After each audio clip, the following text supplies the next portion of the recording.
and friends of Asha.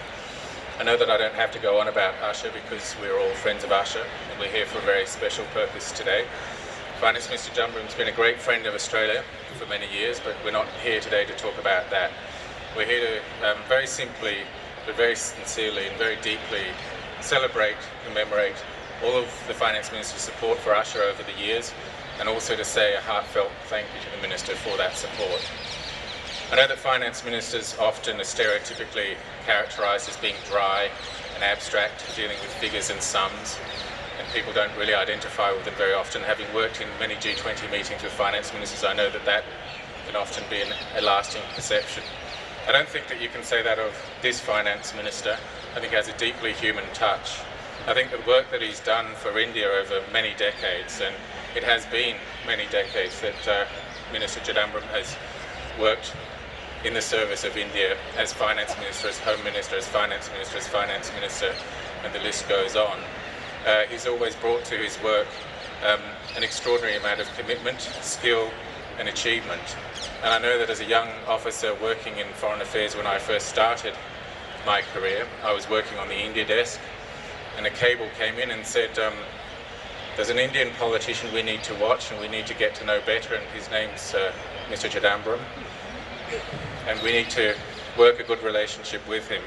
And over the years, Finance Minister Chidambaram has, I think as Finance Minister has been said many, many times, made a significant contribution to lifting not only millions of Indians out of poverty, to delivering better lives for millions and millions of Indians, but also enriching and making more prosperous millions of citizens around the world as our economies are intertwined and global. He's been recognised for his achievements on many fronts in doing this, and at the end of the day, those facts, those sums and those figures touch lives. They make jobs, they give people better health, they give people better education, and at the end of the day, I think Finance Minister has made a remarkable contribution in a very human way. There's none more human way than his support for some of the most disadvantaged and challenged people of India, and that's where his work in Asha comes into play. He's been a stalwart friend and supporter of Asha for many, many years. We've just had a very moving ceremony inside with a number of Asha students who've been awarded some prize for achievement not only in school, not only in university, but also now in terms of the good work that they're doing in jobs that they've managed to achieve through good education, good college, and now some of them are working in the best corporations in India. I know last year I saw Finance Minister Chidambaram at an Asha event, and he said that every time he came to an Asha event, he was always moved to tears by the achievements, by the devotion, and by the sheer willpower of people to make the most of the opportunities they're given. And I know that the Finance Minister has played a significant role in giving people of Asha a lot of opportunities. I'll just mention one.